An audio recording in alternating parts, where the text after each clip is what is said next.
সন্ধ্যায় ঘরে বাতি জ্বালাতে হয়, এটা কি ইসলাম কি বলে? কুড়িয়ে পাওয়া জিনিসের বিধান কি? যদি কোরআনে চুমু খাওয়াকে বেদাত হয় তাহলে ভুলে পায়ে লাগলে কি করণীয়? পুরুষের বিবাহ করা কি বাধ্যতামূলক? বিবাহ না করলে কি জাহান্নামে যাবে? রাতে দরজা জানালা খুলে ঘুমানো যাবে কিনা? হিল্লা বিয়া বলতে ইসলামে কিছু আছে কিনা? আমরা কি নাপাক পানি থেকে তৈরি, এটা কি সত্য? জান্নাত জাহান প্রশ্ন করেছেন, সন্ধ্যায় ঘরে বাতি জ্বালাতে হয়, এটা কি ইসলাম কি বলে? বাতি জ্বালাতে হয়, এটা খুব স্বাভাবিক একটি বিষয়। অন্ধকারে থাকতে তো ইসলাম বলে না, তবে শোয়ার সময় বাতি নেভানোর জন্য নবী সাল্লাল্লাহু আলাইহি ওয়াসাল্লাম নির্দেশ করেছেন এবং এটা সুন্নাহ, রাতের সুন্নাহর ভিতরে একটা হলো আপনার বাতি নিভিয়ে তারপরে শোয়া। তাওহীদুর রহমান জানতেছেন, কুড়িয়ে পাওয়া জিনিসের বিধান কি? যদি গরিব হন, নিজে খুব মূল্যবান জিনিস হলে অপেক্ষা করবেন, মালিককে খোঁজার চেষ্টা করবেন, ঘোষণা দিবেন। কোনোভাবে যদি খুঁজে না পাওয়া যায় তাহলে সেক্ষেত্রে দীর্ঘদিন পর্যন্ত খুঁজছেন কিন্তু মালিক পাওয়া যাচ্ছে না, আর পাওয়ার আশাও নেই, তাহলে নিজে গরিব হলে নিজে ভোগ করতে পারবেন, আর হলে অন্য কোনো কাউ দিতে পারবেন। আর যদি সাধারণ কিছু হয় যেটা মানুষ খুঁজে বেড়ায় না, একটা ম্যাচের শলাকা, 1 টাকার কয়েন, এটা কেউ খুঁজতে যাবে না, এরকম হলে এটা নিজে ভোগ করতে পারবে, এটা হাদিস থেকে এটা বোঝা যায়। আর নিজে ভোগ করতে না চাইলে কোনো গরিব মানুষকে তার পক্ষ থেকে দান করে দিবে। মেহেদী হাসান সরকার জানতে চেয়েছেন, কোরআনে চুমু খাওয়াকে বেদাত হয় তাহলে ভুলে পায়ে লাগলে কি করণীয়? কোরআনে চুমু খাওয়াকে বেদাত বলেছে কি আপনাকে? তবে হ্যাঁ, কোরআনে কারিমকে আপনার রাখার সময় চুমু খেয়ে তারপর রাখতে হয়, অথবা নেওয়ার সময় নিয়ে চুমু খেয়ে তারপরে তেলাওয়াত শুরু করতে হয়। এটা যদি কেউ বাধ্যবাধকতার সাথে দেখে অথবা সিস্টেম বানিয়ে নেয় তাহলে এটা বেদাত হবে। আর যদি মহব্বত থেকে মাঝে মধ্যে, হঠাৎ নিয়মিত না, মাঝে মধ্যে কোরআনে কারিমের প্রতি ভালোবাসা, আল্লাহর প্রতি ভালোবাসা থেকে যদি কোরআনকে চুমু খায় তাহলে সেটা বেদাত হবে না, ইনশাআল্লাহ হবে ইذনিল্লাহ।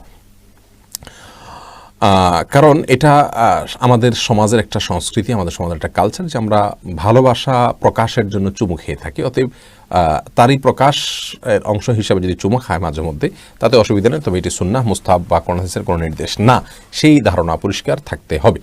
এরপরে সাইফুল ইসলাম ভাই জানতে চেয়েছেন, একজন পুরুষের বিবাহ করা কি বাধ্যতামূলক? বিবাহ না করলে কি জাহান্নামে যাবে? না, বিবাহ করা ফরজ না সাধারণ অবস্থাতে। সাধারণ অবস্থাতে বিয়ে করা সুন্নাত, তবে যদি বিয়ে না করলে তিনি গুনাহে লিপ্ত হতে পারেন এরকম আশঙ্কা থাকে, আর বিয়ে করার সামর্থ্য তার থাকে, তাহলে সেই অবস্থায় তার জন্য বিয়ে করা ফরজ, না হলে তিনি গুনাহগার হবেন, কারণ বিয়ে না করলে তিনি গুনাহে লিপ্ত হয়ে যাচ্ছেন। যে কে তুলি আপনি প্রশ্ন করেছেন, রাতে দরজা জানালা খুলে ঘুমানো যাবে কিনা?